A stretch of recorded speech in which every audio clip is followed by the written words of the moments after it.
When you move as nothing, you become very grace prone. Anything can happen.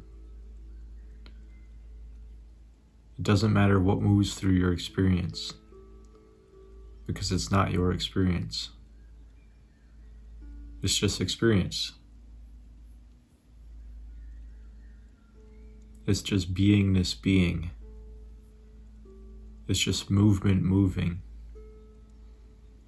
It's just sound sounding.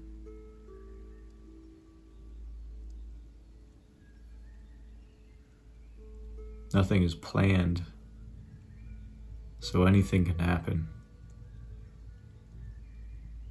And there's no issue with that. This is real freedom.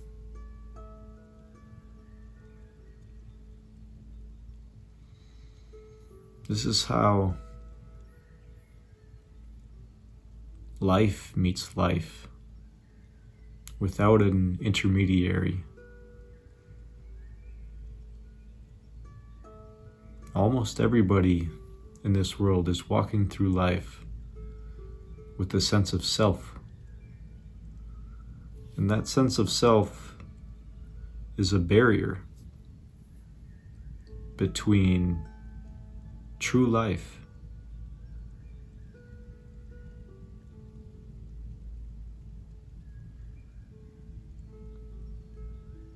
and true living.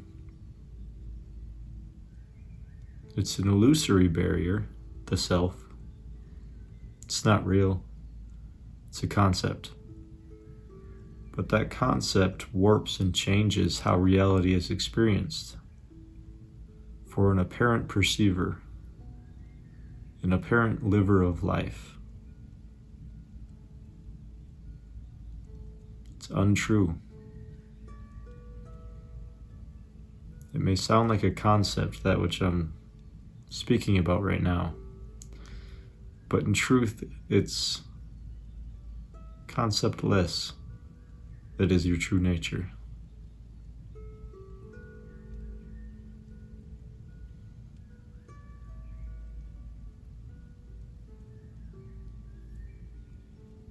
When you live like this, there's boundless freedom. You no longer try to dictate how reality shows up. It really doesn't matter how reality shows up. It's the beingness itself that becomes the source of joy. This beingness is your true self. You are the source of joy. You're also the source of love, the source of peace. These aren't concepts, these are qualities.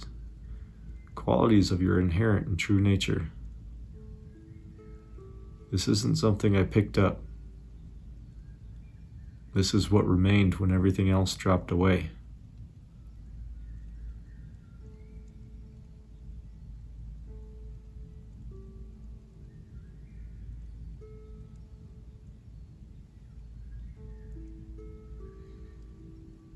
I wish it for everybody.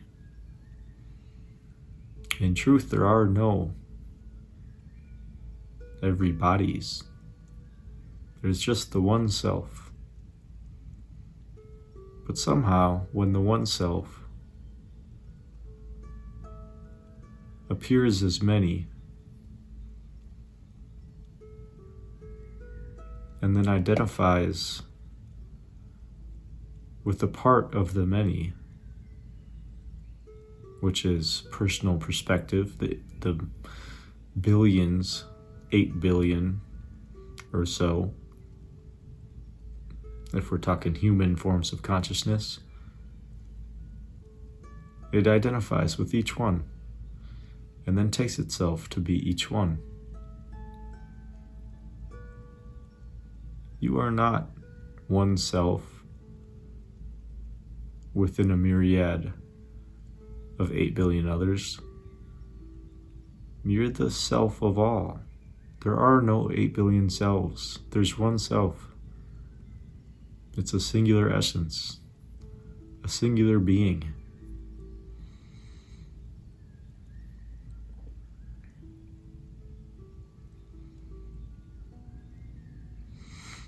When awakeness awakens to itself, there's just one thing. And as it experiences itself, there's only love, there's only peace, there's only joy. These are fundamental qualities. When these qualities are searched for in apparent reality,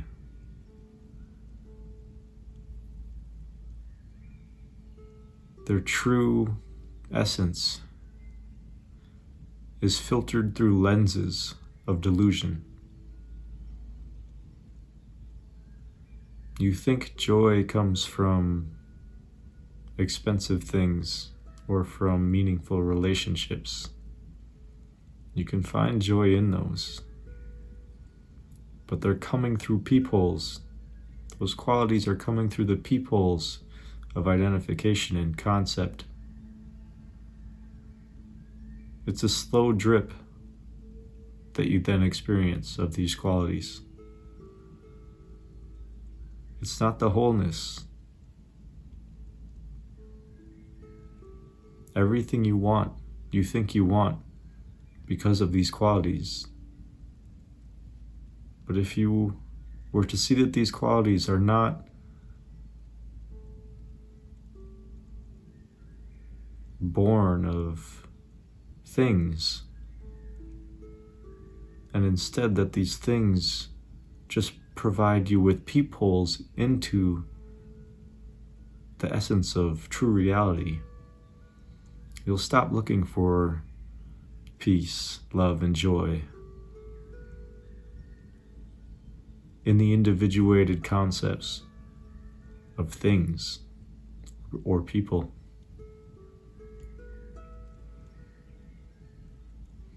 Seek the source. The source is within you. The source is the one looking through your eyes and hearing through your ears.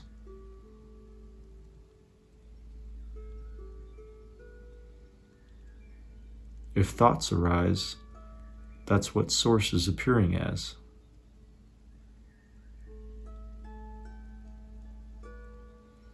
But don't get confused with the image.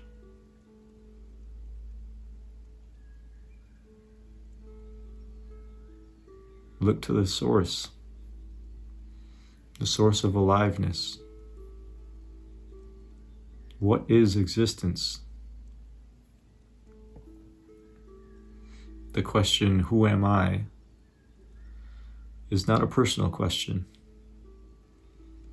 You're not looking for an identity. You're looking for an essence.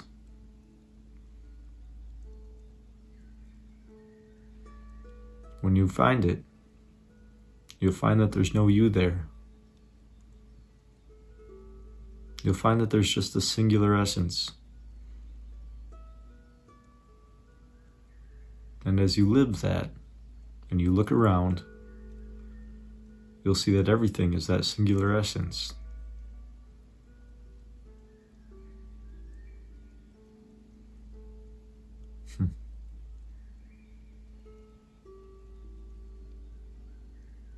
There's nothing greater than this. And furthermore, there's nothing but this.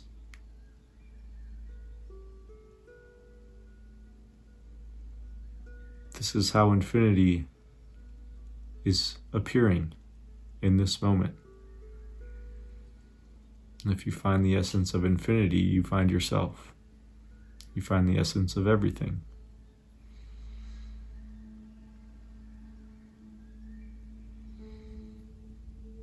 You find existence.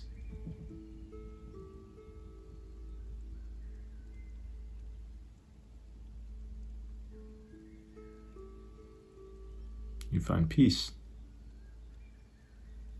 You find that peace is existence. You find joy. you find that joy is existence. You find love. You find that love is existence. And that's not to say that these things can't appear as violence, as chaos, as discontent, as hate. It can appear as anything. But it's not the appearance that truly captivates you anymore. It's the aliveness. It's the beingness. It's your fundamental existence.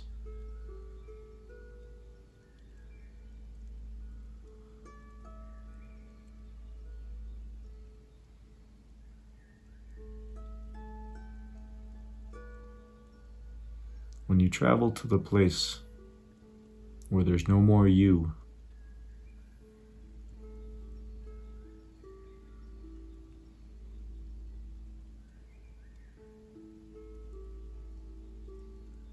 concepts become liberated.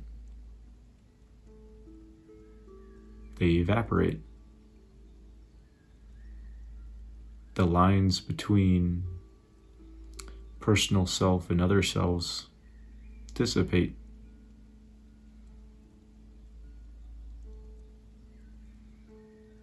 The fractals rejoin into a singular luminosity.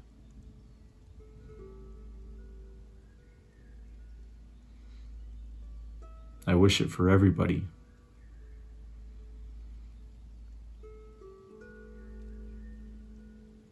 Because everybody is really a singular self. A singular self, you could say, is nothingness. Nothingness arises as everything.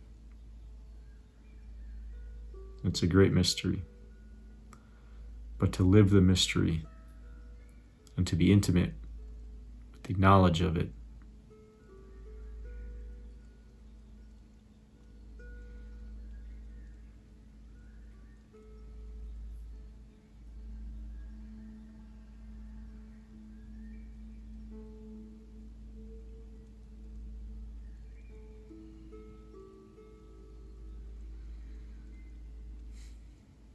existence is a blessing. A blessing for nobody. Because there is nobody.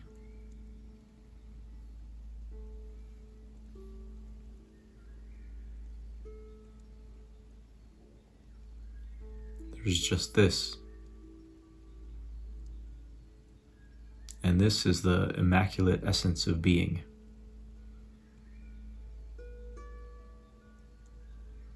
It is your true self.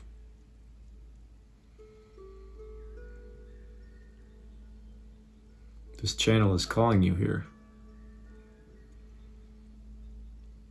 If you wish to wake up.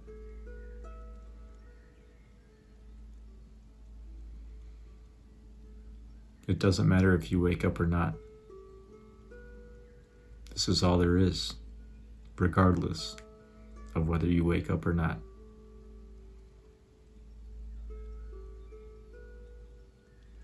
Liberation appears as suffering.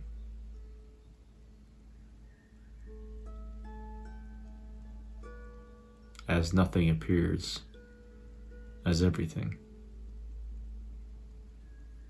If you can follow these words with your heart, bypassing the mind, just remain here. Remaining here will make you prone to grace.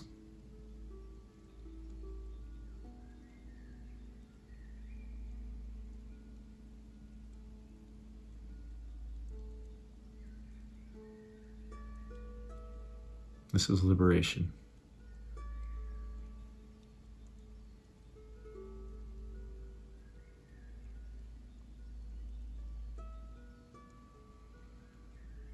This is aliveness, awakening to aliveness. You don't find liberation. Liberation finds itself.